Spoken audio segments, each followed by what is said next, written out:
ونشهد أن لا إله إلا الله وحده لا شريك له ونشهد أن سيدنا ومولانا محمدا عبده ورسوله أما بعد فأعوذ بالله من الشيطان الرجيم بسم الله الرحمن الرحيم يا أيها الذين آمنوا استعينوا بالصبر والصلاة إن الله مع الصابرين ولا تقولوا لمن يقتل في سبيل الله أموات بل أحياء ولكن لا تشعرون وقال الله تبارك وتعالى في مقام آخر يا أيها الذين آمنوا إذا نودي للصلاة من يوم الجمعة فاسعوا إلى ذكر الله وذروا البيع ذلكم خير لكم إن كنتم تعلمون فإذا قضيت الصلاة فانتشروا في الأرض وابتغوا من فضل الله واذكروا الله كثيرا لعلكم تفلحون وإذا رأوا تجارة أو لهوا انفضوا إليها وتركوك قائما قل عند الله خير من اللهو ومن التجارة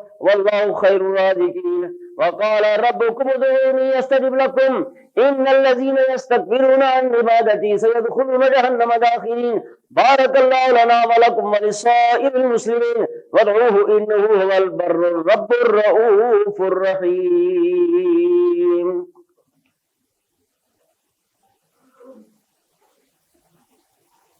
الحمد لله نحمده ونستعينه ونستغفره ونؤمن به ونتوكل عليه ونعوذ بالله من شرور أنفسنا ومن سيئات أعمالنا من يهده الله فلا مضل له ومن يضلله فلا هادي له ونشهد أن لا إله إلا الله وحده لا شريك له ونشهد أن سيدنا ومولانا محمدا عبده ورسوله أما بعد فأعوذ بالله من الشيطان الرجيم بسم الله الرحمن الرحيم وبشر الصابرين الذين إذا أصابتهم مصيبة قالوا إنا لله وإنا إليه راجعون أولئك عليهم صلوات من ربهم ورحمة وأولئك هم المهتدون وقال الله تبارك وتعالى في مقام آخر يا أيها الذين آمنوا اتقوا الله وليقولوا قولا سديدا وقال الله تبارك وتعالى في شأن حبيبه مخبرا وآمرا إن الله وملائكته يصلون على النبي يا أيها الذين آمنوا صلوا عليه وسلموا تسليما اللهم صل على سيدنا ومولانا محمد وعلى آل سيدنا ومولانا محمد وصحبه سيدنا ومولانا محمد وبارك وسلم وصل عليه وقال النبي صلى الله عليه وسلم أرحم أمتي بأمتي أبو بكر رضي الله تعالى عنه وأشدهم في أمر الله عمر رضي الله تعالى عنه وأحياهم عثمان رضي الله تعالى عنه وأقضاهم علي رضي الله تعالى عنه وكرم الله وجهه الكريم وسيد شباب أهل الجنة الحسن والحسين والسيدة النساء أهل الجنة فاطمة وسيد الشهداء حمزة رضوان الله تعالى عليهم أجمعين اللهم اغفر للعباس وولده مغفرة ظاهرة وباطنة لا تغادر ذنبا الله في أصحابي لا تتخذوا من بعدي غرضا فمن أحبهم فبحبي أحبهم ومن أبغضهم فببغضي أبغضهم عباد الله رحمكم الله إن الله يأمر بالعدل والإحسان وإيتاء ذي القربى وينهى عن الفحشاء والمنكر والبغي يعظكم لعلكم تذكرون اذكروا الله يذكركم وادعوه يستجب لكم ولذكر الله تعالى أعلى وأولى وعز وجل وأتم وأهم وأعظم وأكبر والله يعلم ما تصنعون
صلی اللہ علیہ وسلم. آمین. اللهم صل وسلم على سيدنا ومولانا محمد وآله وأصحابه أجمعين.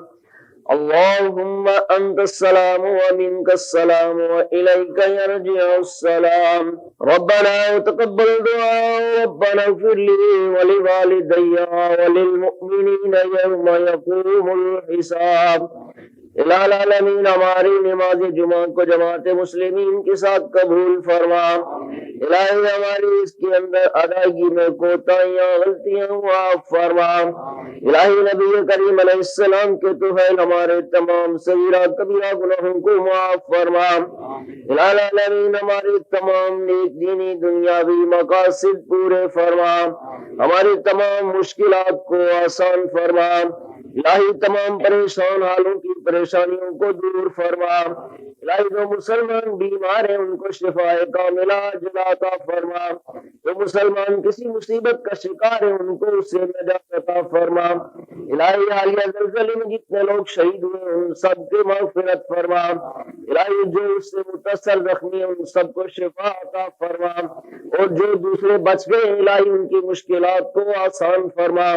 یا اللہ ہم سب کو اجتماعی طور پہ معافی عطا فرما. ہمارے گناہوں پہ ہماری گرفت نہ فرما. الہی نبی پاک کی امت میں ہونے کی وجہ سے ہم تجھ سے رحمت کے طلبگار ہیں. ہم سب پہ رحم فرما. ہمارے تمام دینی دنیاوی حاجات کو پورا فرما. الہی ہمیں دنیا کے ساتھ عقبہ کی فکر بھی عطا فرما. ہمیں قبر کے عذاب سے نجات عطا فرما. حشر کی رسوائی سے نجات عطا فرما. اور جہنم کے عذاب سے نجات عطا فرما. اور سب کو جنت الفردوس میں اعلیٰ مقام عطا فرما.